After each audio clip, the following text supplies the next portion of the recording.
Ya, Assalamualaikum warahmatullahi wabarakatuh. Kita akan kuliah eksperimen fisika lanjut ya. Eksperimen fisika 1 untuk modul pertama. Modul pertama kita akan belajar tentang atau mempelajari tentang mengukur performa atlet lari cepat gitu ya. Kenapa orang fisika mempelajari performa atlet gitu? Karena di dalamnya mengandung peristiwa-peristiwa fisika yang memerlukan kajian-kajian juga fisika secara mendalam. Coba kita perhatikan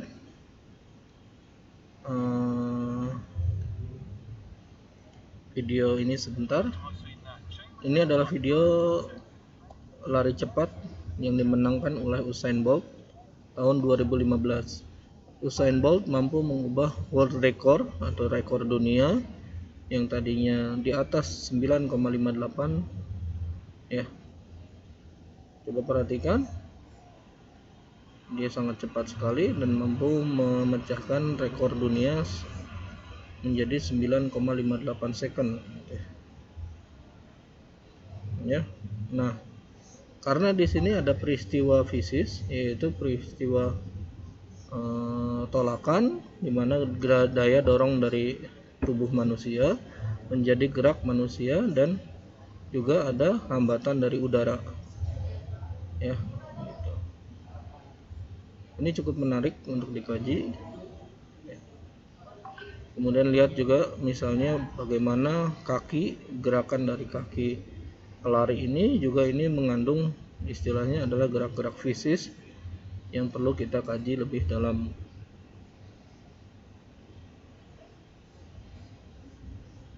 Coba ya, menarik sekali kan?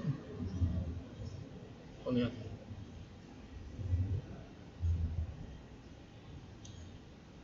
Oke. Nah, oleh karena itu hari ini kita akan mengkaji tentang performa atlet lari cepat terutama ya, atau sprint ya. Dan kemudian kita kaji menggunakan dasar-dasar fisika ya yang akan kita lakukan ya. Jadi modul pertama ini bertujuan pertama memahami fenomena gaya gesek ya, fenomena gaya gesek orde 2 ya pada kegiatan lari cepat atau olahraga sejenis, misalnya adalah balap sepeda, kemudian juga bisa panjat tebing gitu ya, atau misalnya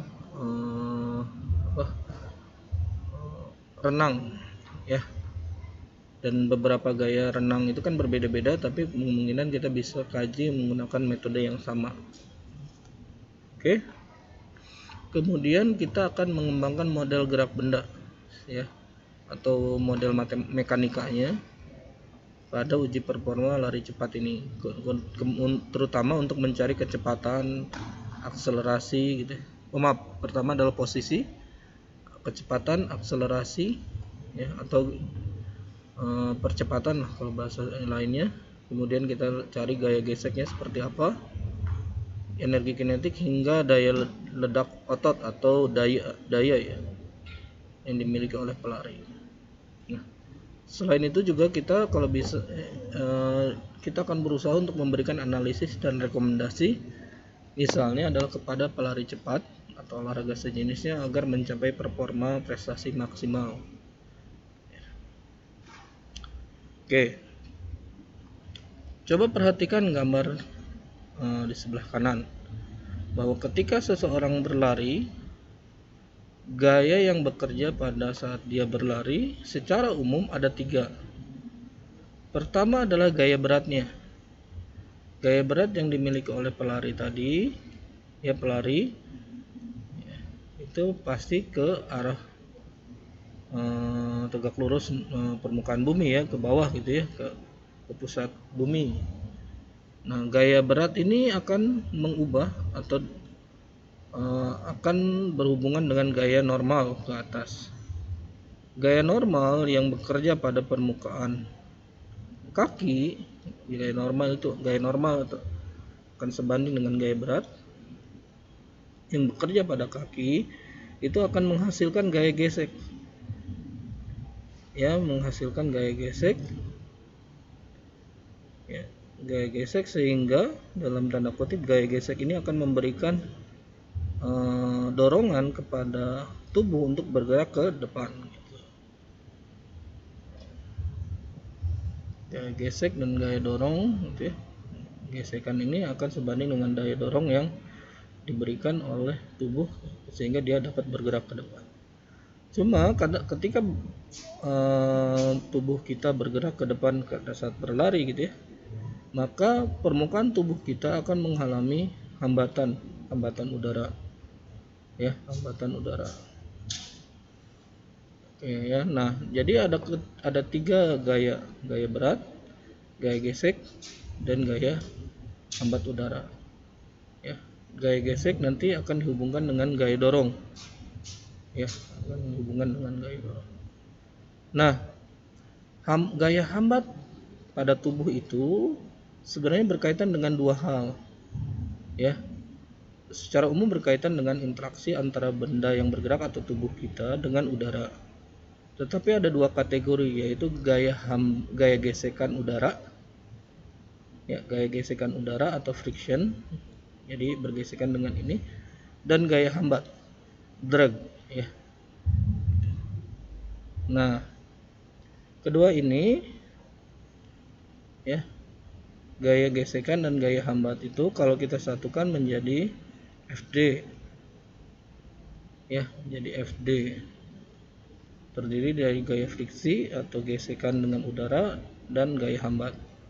Ini adalah gaya gesekan dan ini adalah gaya hambat. Sehingga dengan demikian gaya total atau total gaya yang dirasakan oleh pelari adalah gabungan dari unsur gaya tadi. Gaya dorong FO dikurangi gaya hambat FD, gitu ya.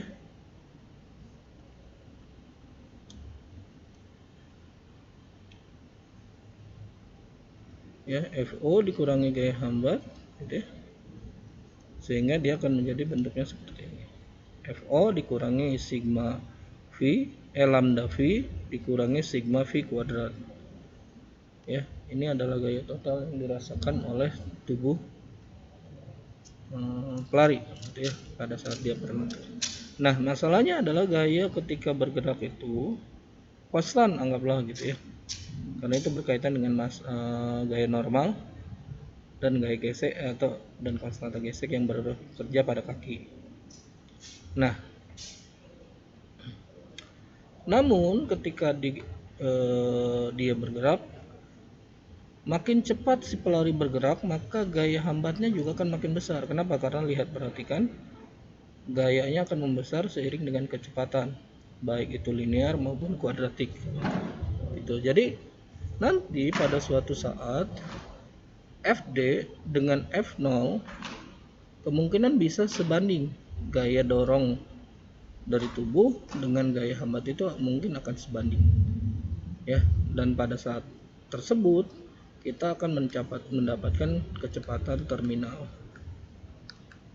ya, kecepatan maksimum yang dapat dimiliki oleh pelari.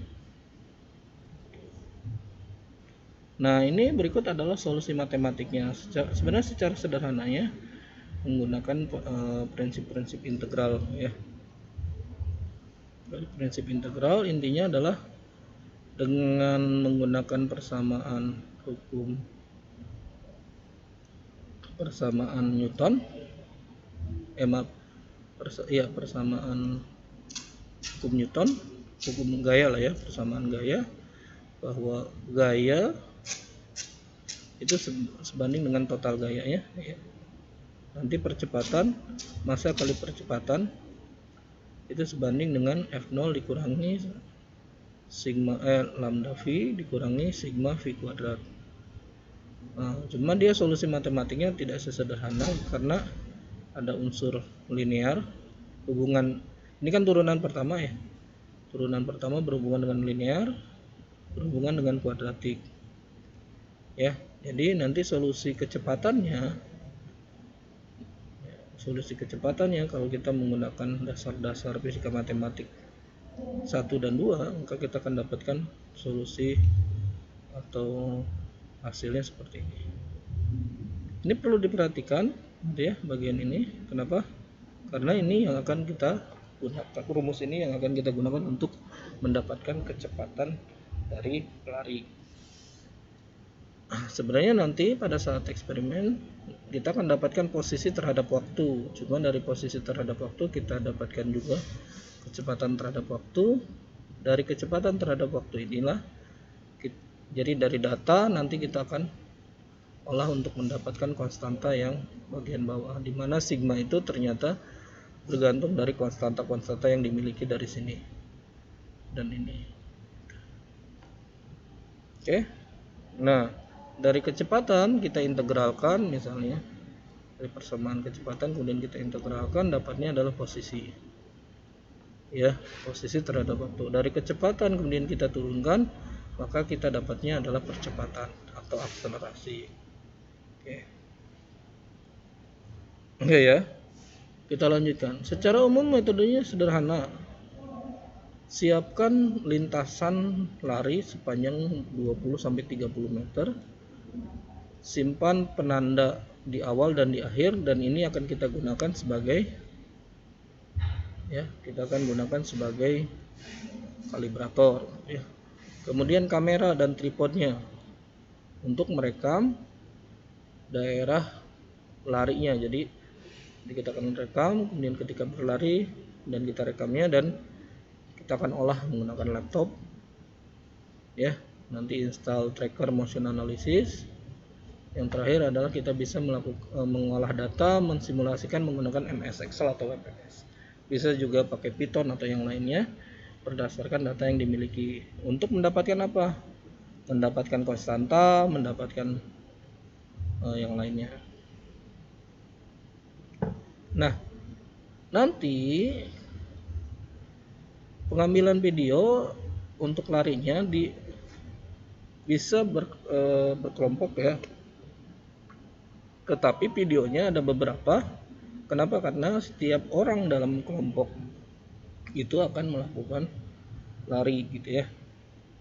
Sehingga nanti kita tidak hanya dapat satu video, dan setiap orang menggunakan video dirinya sendiri.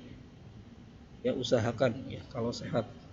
Kalau tidak sehat mungkin bisa menggunakan video temannya dengan syarat ya. Syarat dan kondisi berlaku ya. Nah, untuk tahapannya sebenarnya secara sederhananya gini. Siapkan lintasan berlari sejauh 20-30 meter. Tandai awal dan akhir lintasan berlari. Ya, ini dapat digunakan sebagai kalibrator jarak. Siapkan kamera dan tripod dan sehingga dapat mengambil video seluruh lintasan. Jadi jangan sepotong-sepotong. Kemudian lakukan perekaman berlari dan ulangi hingga mendapatkan video terbaik. Oke, itu. Yang terakhir untuk pengolahan data. Jadi kita akan mengambil data menggunakan software tracker berdasarkan video yang kita ambil. Ya, menggunakan software tracker kita menggunakan video yang kita ambil. Pertama adalah data posisi terhadap waktu. Kemudian data kecepatan terhadap waktu, data percepatan terhadap waktu, menggunakan data dari sini. Jadi datanya dari tracker, mau X, mau V, ataupun A, menggunakan data dari tracker. Oleh karena itu, dapatkan video terbaik agar X, V, dan A-nya adalah data yang terbaik. Atau waktu pengolahan posisi terhadap waktunya itu benar-benar dilakukan dengan sangat presisi ya. Ya, apalagi kalau misalnya menggunakan kamera yang lebih bagus. Misalnya kan standar smartphone itu adalah 25 frame per second ya. Nah, bisa juga ada beberapa smartphone yang 100 frame per second gitu ya, atau menggunakan DSLR ya, yang bisa 60 sampai 120 ya frame per second.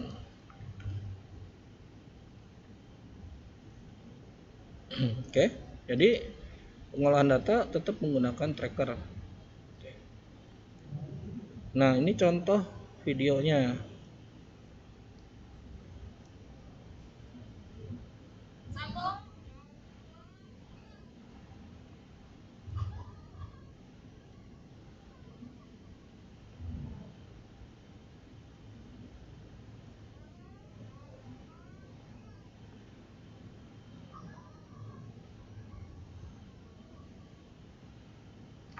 kok bentar ya,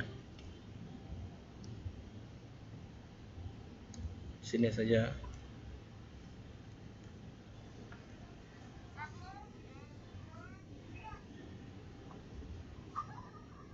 Loh, nggak kelihatan.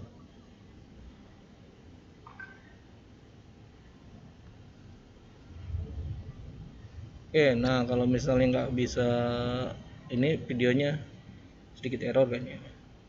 Nah untuk lebih jelasnya mungkin bisa dibuka di link YouTube ini,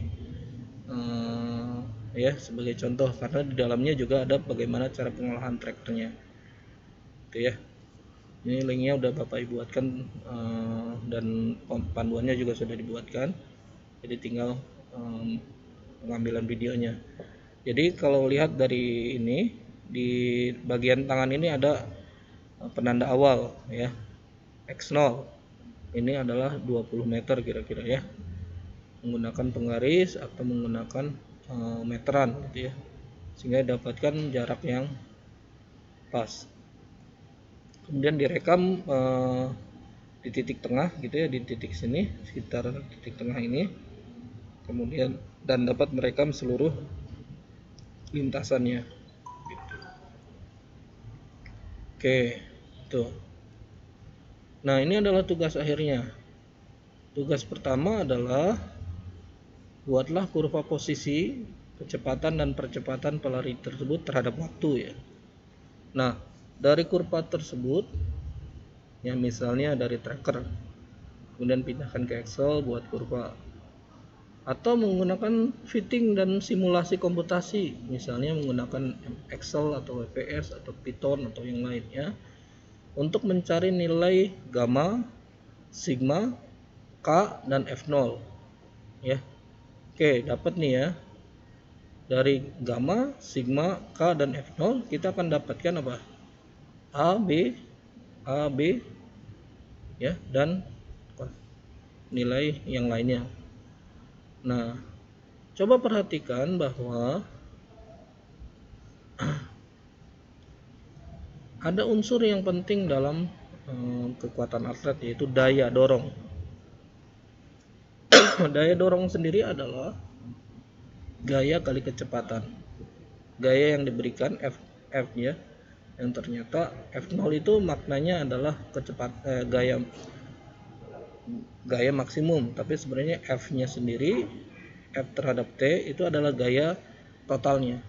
Kenapa? Karena F-nya sendiri kan bisa berubah bergantung pada kecepatan. Sehingga kalau dengan demikian kita bisa membuat sebuah pendekatan baru, maka gaya kali kecepatan itu sama dengan massa kali percepatan kali kecepatan.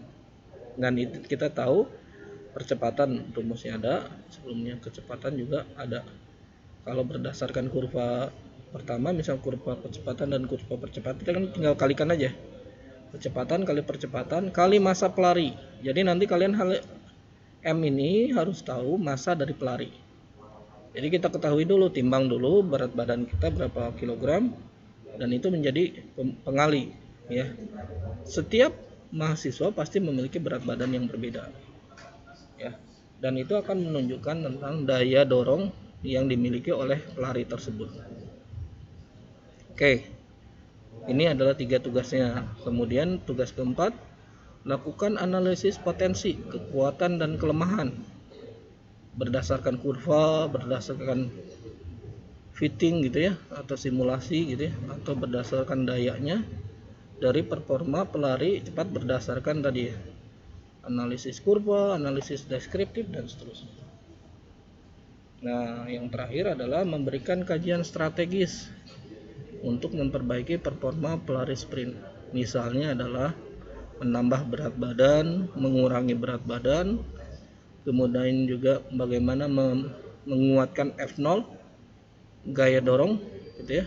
Misalnya adalah memberikan sepatu yang tepat sehingga gaya geseknya besar, atau justru misalnya adalah meningkatkan tinggi badan misalnya. Kenapa? Apakah ada pengaruhnya gitu ya, dan seterusnya ya. Dari sini kita akan mengetahui kekuatan dan kelemahan, semoga dan juga strategi untuk memperbaiki performa pelari sprint ini. Ya, semoga nanti kita bisa suatu saat menjadi konsultan misalnya ya, olahraga, bagaimana meningkatkan kekuatan atau daya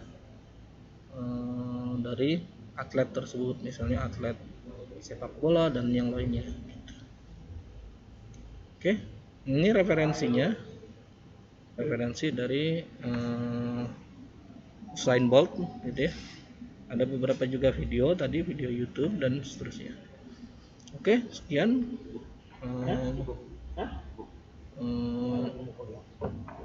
sekian untuk kuliah hari ini. Semoga bermanfaat ya. Assalamualaikum warahmatullahi wabarakatuh.